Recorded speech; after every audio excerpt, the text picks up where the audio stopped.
17절 말씀까지 한 절씩 교독하겠습니다. 노마서 8장 14절로 17절 말씀입니다. 한 절씩 교독합니다. 무릇 하나님의 영으로 인도함을 받는 사람은 곧 하나님의 아들이라.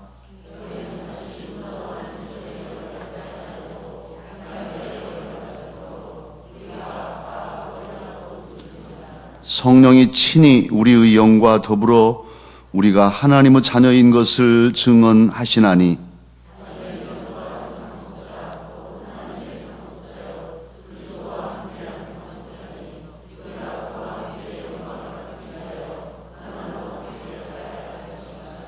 아멘. 오늘 하나님의 귀한 말씀은 이 일의 소원 새벽 기도를 시작하는 저와 여러분에게 분명하게 증거하는 바가 우리는 하나님의 자녀임을 증거하고 있습니다. 14절 말씀을 다 함께 읽으십시다. 무릇 하나님의 영으로 인도함을 받는 사람은 곧 하나님의 아들이라. 아멘입니다. 아멘입니다. 하나님께서 오늘 저와 여러분을 이곳에 인도해 주셨어요. 성령께서 우리의 마음을 감동하시고 기도할 마음을 주시고 그런 결심을 주시고 잠을 이길 수 있는, 잠이 얼마나 달콤합니까마는 그걸 물리치고 이래 동안 깨어 있자고 다짐하고 결심하고 이 자리까지 나오게 됐어요. 이것은 예사로운 마음이 아니죠. 그냥 의지적으로 자기의 의지로 그렇게 했다고 하겠지만 그런 의지의 결단은 마음의 감동, 성령께서 우리 안에서 요청하시는, 부르시는 그런 감동이 아니면 할 수 없는 일입니다. 그러한 것을 전제로 하여서 우리들은 매사에 하나님의 말씀에 붙잡혀서 성령 안에서 하나님의 사람으로 살아가고 있어요. 우리 안에 내적인 증거, 성령께서 함께 하신 증거가 우리는 그리스도인이요 하나님의 사람임을 증거하고 있어요. 저와 여러분은 하나님께서 택하여 부르시고 구원해 주신 하나님의 아들입니다. 오늘 딸은 없어요. 성경에 오늘 이 말씀에 딸은 없어요. 나는 어쩌라고 우리 권사님들이나 여집사님들은 그렇게 말씀하실 수 있는데 이 아들이라는 단어는 성별을 의미하는 단어라기보다는 아버지의 모든 것을 상속받는 상속자, 이것이 더 강조되고 있습니다. 그러니까 오늘 이 새벽에 주예전에 나온 우리 모든 강서 가족들은 영적인 의미에서 모두 하나님의 놀라운 신령한 은혜와 복을 상속받을 자격자, 곧 하나님의 아들입니다. 여자분들도 아들인 거예요. 영적으로는. 그래서 오늘 바울 사도님을 통해서 주님께서는 저와 여러분이 하나님의 아들, 하나님의 자녀임을 분명하게 말씀하고 있습니다. 15절은 더욱 강조하고 있죠. 다 같이 15절도 읽으십시다. 너희는 다시 무서워하는 종의 영을 받지 아니하고 양자의 영을 받았으므로 우리가 아빠 아버지라고 부르짖느니라. 그래서 하나님 가리켜서 감히 저 높으신 또 정말 온 우주에 가득하신 하나님을 가리켜서 우리는 아버지 하나님, 하늘에 계신 우리 아버지라고 부르는데요. 특히 오늘 본문에 보면 우리가 아버지를 어떤 아버지라고 부릅니까? 아빠 아버지. 아람어로 아빠, 우리하고 똑같아요. 아빠 부른 것처럼 정말 그 자녀가 아버지의 사랑을 느끼면서 아주 애교스럽게 부르는 칭호, 아빠 아버지라고 부른다는 거예요. 저와 여러분에게 하나님은, 여호와 하나님은 아버지이십니다.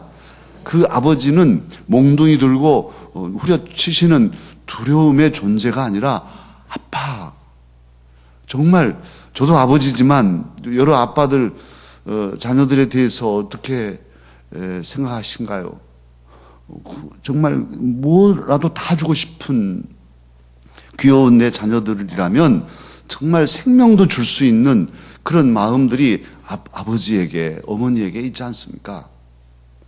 그러한 아버지의 사랑을 또 믿고 기대하며 나아가는 아버지 부를 수 있는 이 관계란 것은 너무너무 귀한 복이죠. 이런 관계임을 성경은 강조하고 있습니다. 그리고 16절에서는 성령께서, 우리 안에 계신 성령께서 친히 우리의 영과 더불어서, 내 영과 더불어서 정말 우리가 하나님의 자녀지 하고 이렇게 증거해 주신다는 거예요. 곰곰 생각해 보면 내가 누구야 생각해 보면 하나님의 자녀인 거예요. 하나님의 아들인 것을 내 안에서 내 영이 압니다. 하나님과의 관계가 멀어지면 내 영이 괴롭고, 하나님과 가까워지면 내 영이 기쁘고, 그런 것뿐만 아니라 죄를 범하게 될 때 괴로워하는 내 영과, 또 하나님을 기쁘시게 하는 일을 할 때 즐거워하는 내 영, 내 안에서 여러 가지로 우리는 하나님의 자녀인 것을, 성령이 내 안에 계신 것을, 그리고 나는 하나님의 귀한 은혜 속에 살아가는 사람인 것을 증거받는 거죠. 이건 내적인 증거고, 외적으로는 오늘 이 아침 이 자리까지 나와 있다는 이 사실이 우리가 하나님의 자녀인 것을 증거합니다. 그리고 이제 17절 마지막 구절에서 분명하게 강조한 바가 있습니다. 왜 이렇게 장황하게 우리는 하나님의 자녀인 것을 계속 말씀하고 있었는가? 그 답이 17절입니다. 다 같이 17절을 함께 믿음으로 읽으십시다. 자녀이면 또한 상속자 곧 하나님의 상속자요 그리스도와 함께한 상속자니 우리가 그와 함께 영광을 받기 위하여 고난도 함께 받아야 할 것이니라. 아멘. 그래서 고난이 뒤따르고 있습니다만 17절에서 강조한 것은 우리가 자녀이면, 하나님의 아들이면 상속자다. 이것을 아주 분명하게 우리에게 알려주고 있습니다.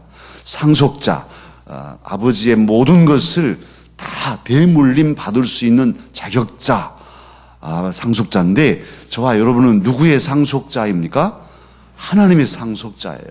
그러니 대재벌의 상속자만 돼도 정말 인생이 역전되고 모든 사람의 부러움을 받을 터인데, 저와 여러분은 일개 어떤 사람 또는 이 세상에 돈 얼마 많이 있는 이런 류의 상속자가 아니라 천지를 지으신 여호와 하나님, 영원한 생명을 좌지우지하시는 하늘에 계신 그 여호와 하나님께서 저와 여러분의 아버지시고, 그 하나님이 가지신 모든 것이 저와 여러분의 것입니다. 상속받는 우리의 믿음, 우리의 이 귀한 자격을 이 아침 감사하십시다. 찬양하십시다. 그런데 우리가 하나님의 사람으로서 또 지금까지 살아오면서 받은 은혜들이 있어요.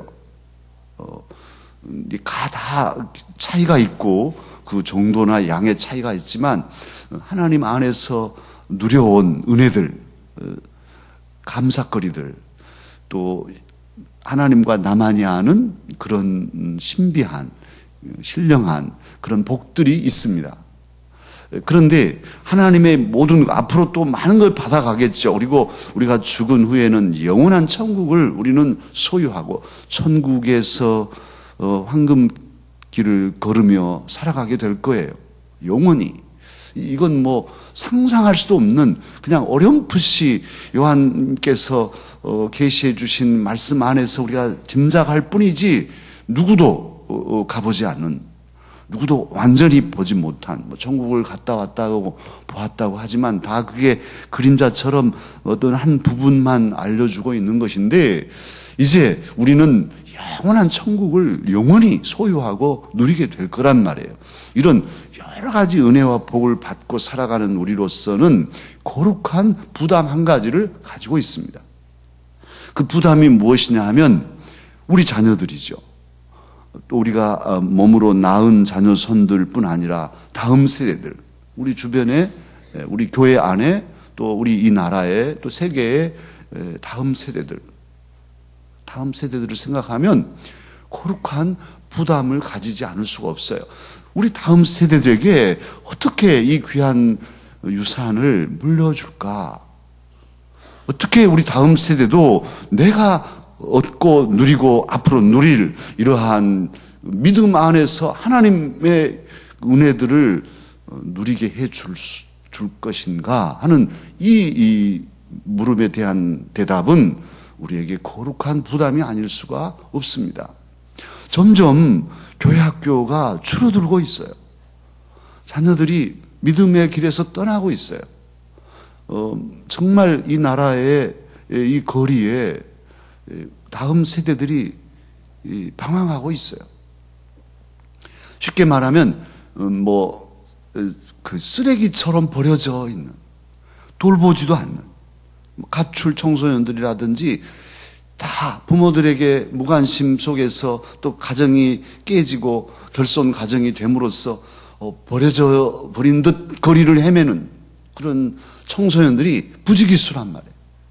그리고 세계에는 어린이 노동 착취를 비롯해서 심지어는 어린 것들을 전쟁으로 끌어가서 총을 들고 싸우게 하는 완전히 그 정서를 피폐해서 짐승을 만들어버리는 이런 아주 제도적이고 악한 그런 정치 집단들이 또 준동하고 있습니다.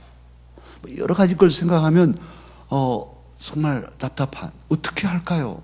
다음 세대를 위해서. 결국은 이들이 우리의 소망이고 이들이 우리의 미래인데 바로 서지 않으면 그냥 다 무너지는 거잖아요. 아무리 우리가 잘 살았어도 우리 자녀 손들이 믿음의 길을 가지 않으면 우리가 쌓아 올린 신앙의 유산과 또 여러 가지 일들이 와르르 다 무너지는 것이죠. 우리 강서교회도 우리가 건강한 교회를 세워가지만 다음 세대들이 믿음 안에서 길러지지 않으면 우리 다음에는 다 무너져 버리는 거예요. 아무도 없는 교회가 될 수 있어요. 이러한 눈에 불 보듯이 그냥 앞이 환히 보이는데 우리는 어떻게 살고 있는가요? 여러분의 가정의 자녀손들을 위해서 어떻게 자녀손들을 기르고 있습니까? 이 녀석들에게 무엇을 물려주려고 하고 있습니까? 정말로 우리들이 정신을 바짝 차리고 간절히 기도하고 이 7일 동안 이번 2015년 이 일의 소원 새벽 기도는 여러 가지 소원도 물론 아뢰지만 더 집중해서 놓치지 않고 간절하게 기도해야 할 제목은 다음 세대, 우리 자녀손들, 우리 교회학교, 또 성교원, 강서서원, 또 우리 주변에 버려지듯이 방황하는 우리 다음 세대들을 위해서 기도해야 할 일입니다. 그리고 이들에게 믿음을 유산으로 물려줘야 할 것입니다. 이 거룩한 부담을 가지고 깨어 기도하십시다. 그리고 어떻게 하든지 이제 결심하고 우리 자녀들이 믿음 안에 굳건히 서도록 그렇게 하잔 말이에요. 이제는 돌아가셨지만 두란노 교회 하용조 목사님이 그 강해한 설교문을 보니까 이렇게 고백했더라고요. 저의 아버지는 하대희 장로님이 목포에 계셨는데 이 장로님 아버지께서 자녀들에게 물려준 유산이 돈이 아니라 물질은 물려주지 못하셨지만 우리 아버지가 저에게 물려주신 것은 기도입니다. 깜짝 놀랐어요. 우리 아버지가 제게 물려주신 유산은 기도입니다.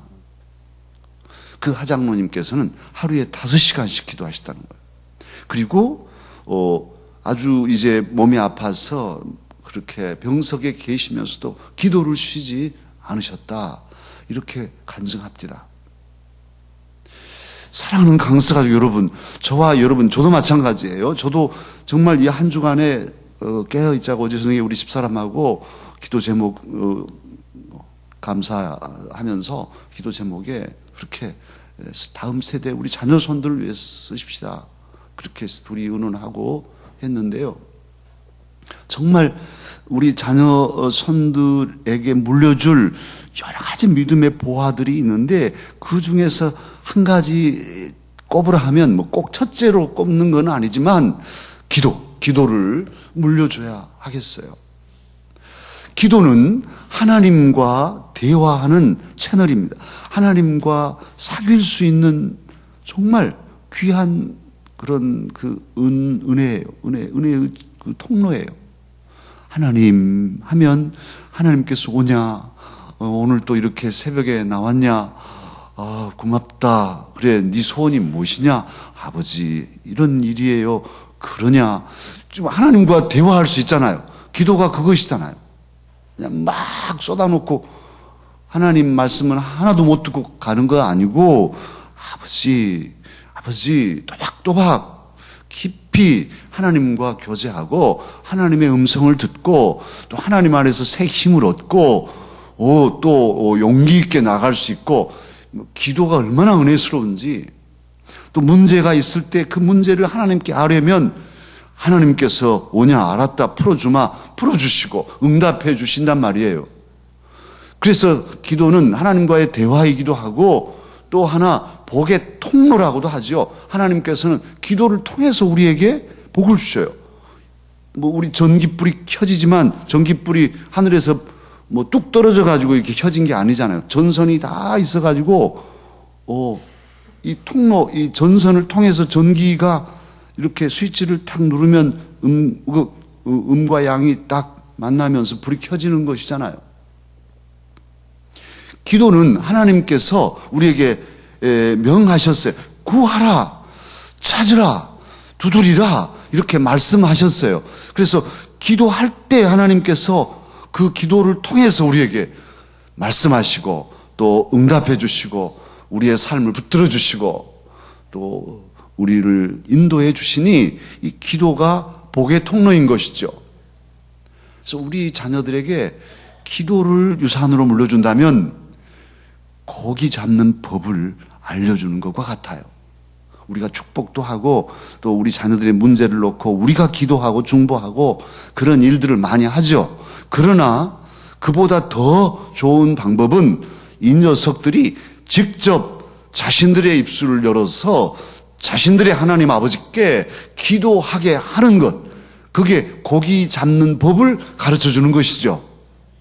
그래서 정말 우리 자녀들에게 기도를 유산으로 물려줘야겠는데 단순히 도구로서 복의 통로로서만 물려준 게 아니라 이 자녀들이 기도하는 사람이 되게 하는 것이면 100점짜리입니다. 저와 여러분 이 아침에 결심하십시다. 우리 자녀 손들에게 우리 다음 세대들에게 기도를 유산으로 물려주십시다. 물려주되 그냥 물려준 게 아니라 어떻게 해요? 기도하는 사람이 되게 하십시다. 이 녀석들도 아니 네 일을 너의 입으로 기도해라. 기도하게 하잔 말이에요. 그러면 기도하는 사람이 되면 내 아들이 내 딸이 기도하는 사람이 되면 걱정 없어요. 언제든지 문제가 생기면 아니 문제 없을 때라도 하나님께 기도할 것이고 기도하는 사람은 망하지 않을 것입니다. 하나님이 붙드시고 그의 기도를 들으시고 한 걸음 한 걸음 인도해 주실 것입니다. 기도하는 사람을 만드는 것이 가장 좋은 신앙의 유산을 물려주는 방법이죠. 그러면 어떻게 우리 자녀 손들을 기도하게 할까요? 어떻게 해야 기도하는 자녀로 이렇게 살아가도록 믿음의 유산을 물려줄 수 있을까요? 그것은 딱 한 가지입니다. 방법은 딱 한 가지. 내 자녀로 하여금 기도하는 사람이 되게 하는 비결 딱 한 가지. 둘도 없어요. 무엇이겠습니까? 무엇이겠습니까? 내가, 부모인 내가, 또 앞세대인 우리들이 기도하는 것입니다. 자녀들로 하여금 나의 기도하는 모습을 보여주는 것이에요. 기도하는 것. 자녀들이 아버지가, 내 어머니가 기도하는 것을 보고 들을 때에 배우는 것이죠. 이럴 때 우리 아버지가 기도하시네. 이렇게 기도하시네. 또 그랬더니 기도의 응답이 이렇게 응답이 되네.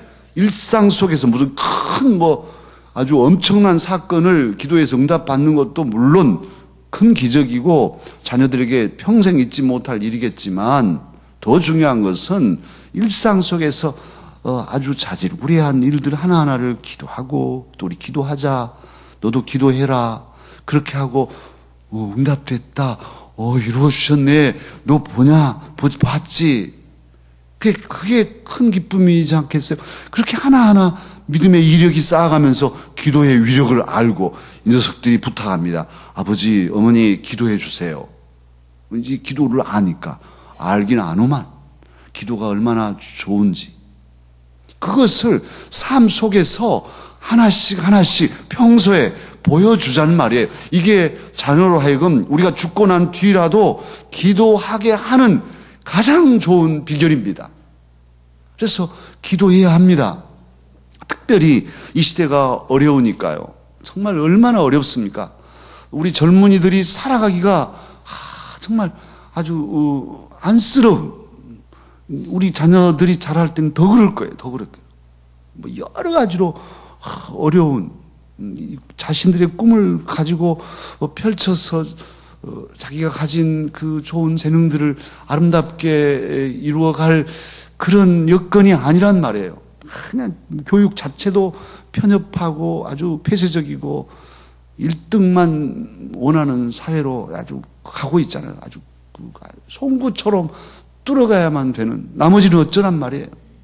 이런 분위기 속에서는 이 자신들의 가진 아름다운 것들을 마음껏 펼치지 못할 이런 사회 속에 우리는 있어요. 물론 이것들도 우리 기성세대가 고쳐가야 되겠지만 당장에는 이놈들이 살아가기가 쉽지 않습니다.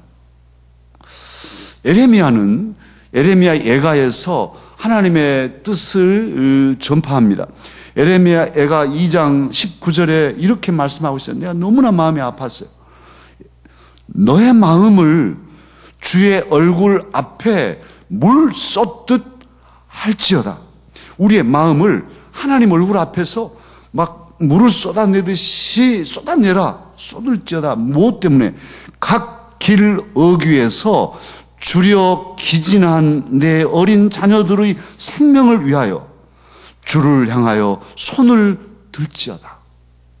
정말 갓길 어귀에 나라가 망해버리고 먹을 것이 없어서 어린 것들이 갓길 어귀에서 쓰러져 가고 있어요. 어디 갈지도 모르고 부모들도 죽어버리고 집은 무너지고 이런 때 그 어린 자녀들을 위해서 너희들은 하나님 아버지 얼굴 앞에서 물을 쏟듯이 네 마음을 쏟아내면서 손을 들고 자녀 손들을 위해서 기도하라. 지금 그런 말이에요. 어려움이 느껴진다면, 아니 어렵기 때문에 우리가 할 일이 있는데 우리 자녀들 앞에서 기도하는 모습을 보여주잔 말이에요.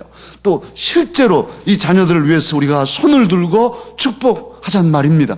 하나님께서는 예레미야를 통해서 이 아침 저와 여러분에게 이런 말씀을 하고 계셔요. 저는 이 말씀 들으면서 막 가슴이 애여요. 얼마나 애잔한 마음으로 이렇게 하나님께서는 원하시는가. 망해가는 자녀들을 바라보면서 너희 자녀를 위해서 마음에 물을 쏟듯이 마음을 쏟아놓고 손들어서 기도하라. 자녀들 앞에서, 자녀들을 위하여. 사랑하는 강서가족 여러분, 특별히 이 일의 소원 새벽기도, 정말 이 새벽에 나오신 분들은 끝까지 승리하십시다. 정말 이 7일 동안이라도 마음을 쏟아놓고 물 쏟듯이 하나님 앞에 쏟아서 내 자녀들의 이름을 부르면서 한 사람 한 사람 자녀 손들의 이름을 부르고, 또 우리 교회 학교, 또 주변에 또 온 세계 어린 세대들을 아주 가슴 아프게 생각하면서 기도하는 그런 모범을 보이잔 말이에요. 그러할 때에 우리 자녀들은 또 또 우리의 기도를 하나님이 들으셔서 도와주시겠지만 또 우리 기도하는 우리의 모습을 보고 이 녀석들도 기도하는 사람이 될 것입니다. 그리고 어떠한 어려움도 기도하며 하나님을 붙잡고 뚫고 이겨낼 것입니다. 국동방송의 사장이신 김장한 목사님, 자기 대학 후배인 미국 분하고 결혼하셨잖아요. 아들들이 또 딸들이 자녀들이 아주 헌혈하라는 그런 놀림 속에서 상처 속에 또 목사의 자녀로서 한국 사회에서 그렇게 자랐는데 이제 미국에 가서 공부할 때 그 큰아들 이야기입니다. 큰아들이 목사님이신데 공부할 때 김장한 목사님이 아들에게 오셨대요. 그래서 호텔 방에서 아들하고 같이 잠을 자는데 새벽에 아들이 깨보니까 새벽 2시쯤에 아버지가 안 계신 거예요. 그래서 어디 가셨나 보니까 화장실에 이렇게 불이 켜져서 화장실에 가셨나 보다. 그리고 기다렸어요. 그래도 안 오시니까 쓰러지셨나?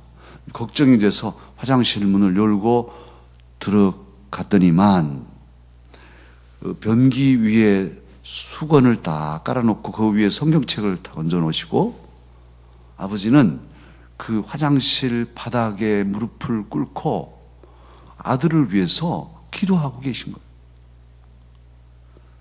그러니까 이 아들이 그때 화장실 바닥에서 기도하는 아버지를 보면서 자신의 삶이 바뀌어진 거예요. 그래서 그때 결심했다고 그러더라고요. 그분의 자기 간증하는 얘기가 그래요. 나는 저렇게 훌륭한 아버지 같은 훌륭한 목사는 될 수 없습니다, 하나님. 그러나 저렇게 사는 사람은 되고 싶습니다. 하나님 앞에 엎드려서 자녀와 나라와 민족을 위해서 기도하는 저 아버지 같은 사람은 되고 싶습니다. 그래서 그 새벽에 결심하고 그때부터 그의 삶이 새로운 삶으로 전환됐다고 합니다. 사랑하는 강사가족 여러분, 이 새벽 우리 자녀들은 자고 있지만 우리의 모습이 자녀들에게는 정말 결정적인 전환을 이루는 은혜의 그런 모습일 수 있어요. 그리고 우리 얘기하십시다. 이 아침에도 이제 아침에 자녀들이 일어나면 얘기하세요. 아빠 엄마는 너를 위해서 교회 가서 기도하고 왔다. 너를 위해서 아빠 엄마는 늘 기도한다. 이렇게 해주셔야 돼요. 오늘 가서 꼭 얘기하십시다. 우리 경민이 다 이 녀석들은 와서 이제 얘기할 것도 없네. 아빠 나도 깨어 있었어. 그럴 건데. 좋아요. 고맙습니다. 이렇게 또 기도하러 와주어서 제일 낫네. 다른 녀석들은 없고 두 녀석들만 있는 것 같아요. 가서 얘기해 주셔야 돼요. 그래야 이놈들이 압니다. 아빠 엄마가 나를 위해서 기도하는 줄. 그리고 무슨 문제가 생기면 아빠 어떻게 해요? 하면 엄마 어떻게 해요? 우리가 하나님 앞에 기도하자.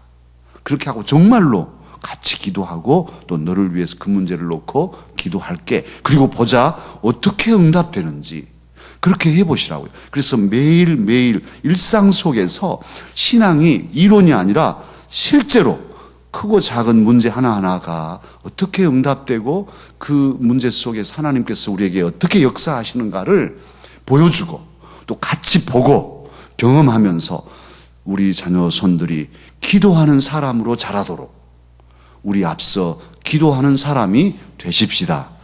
기도하겠습니다.